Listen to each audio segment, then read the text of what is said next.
Assalamualaikum warahmatullahi wabarakatuh. Alhamdulillahirrahmanirrahim. Jumpa lagi kita, petani maju Indonesia, yang semuanya penuh semangat dan motivasi yang tinggi untuk selalu berkembang dan maju. Pada hari ini, marilah kita bersama bersyukur kehadiran Yang Maha Kuasa, karena kita telah terlalu banyak nikmat yang kita berikan sehingga kita perlu mengucapkan rasa syukur. Serta kita juga mengucapkan dan mengirimkan sholawat dan salam kepada Nabi besar Muhammad SAW.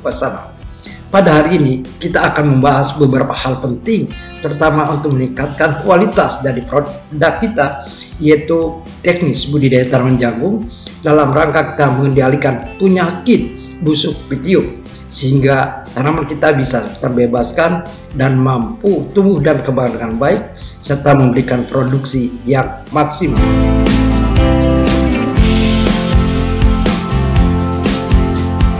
Pengendalian penyakit busuk batang pitium dengan efektif.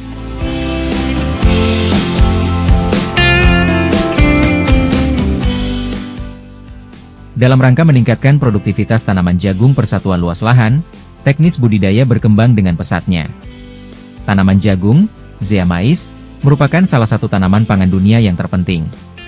Selain sebagai sumber karbohidrat, jagung juga sudah menjadi bahan baku industri, seperti industri makanan, industri bahan pangan, industri pakan ternak, industri kimia dan kosmetika, dan bahan bakar yang terbarukan, atau biofuel. Selain itu, tongkol jagung kaya akan pentosa, yang dipakai sebagai bahan baku pembuatan furfural, dan bahan baku skincare atau kosmetika. Sedangkan, jagung yang telah direkayasa genetika, atau GMO, juga ditanam sebagai penghasil bahan farmasi. Kondisi ini membutuhkan dukungan segala faktor, untuk meningkatkan produktivitas tanaman, dan terhindar dari faktor koreksi, yaitu serangan, organisme pengganggu tanaman, atau OPT. Salah satunya faktor pembatas yang selalu menyerang tanaman jagung adalah penyakit busuk batang pitium, atau PSR, Pythium star rot. Secara umum kerugian yang ditimbulkan oleh penyakit PSR, atau Pythium star rot, cukup besar. Bahkan bisa mencapai 20%.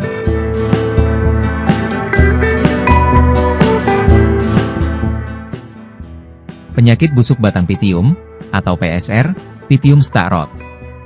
Di mana penyakit busuk batang pitium disebabkan oleh patogen penyebab penyakit, yaitu Pythium arenomanes. Pythium arenomanes adalah dari golongan cendawan atau jamur. Pada batang terutama pada area yang terserang, tampak basah kecoklatan, lunak dan kempis. Paling penting diketahui adalah, area yang membusuk terbatas sampai internut, atau batas buku atau batas ruas, tepat di atas permukaan tanah. Selanjutnya, serangan diawali atau terjadi pada akar-akar yang kecil, di mana luka akan berwarna coklat muda sampai coklat tua. Seperti jelas terlihat pada gambar. Batang yang terkena serangan, akan melintir atau berputar, sehingga bisa berpindah arah.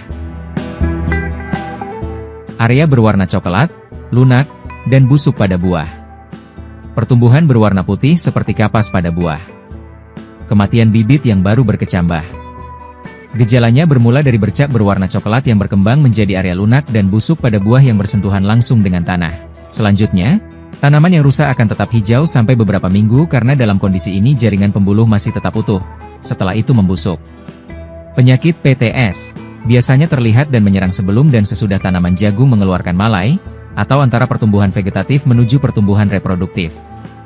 Penyebaran patogen dari sumber inokulum, atau eksposurnya melalui airborne dan soilborne, atau tular udara dan tular tanah. Pada dasarnya untuk pengendalian penyakit PTS, lebih efektif dengan metode pencegahan, yaitu menggunakan benih jagung yang relatif tahan,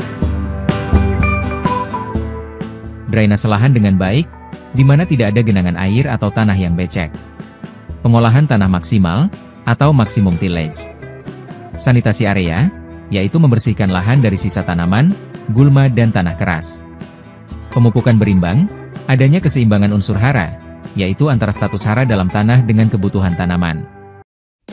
Penggunaan jarak tanam yang tidak terlalu rapat, terutama pada musim penghujan.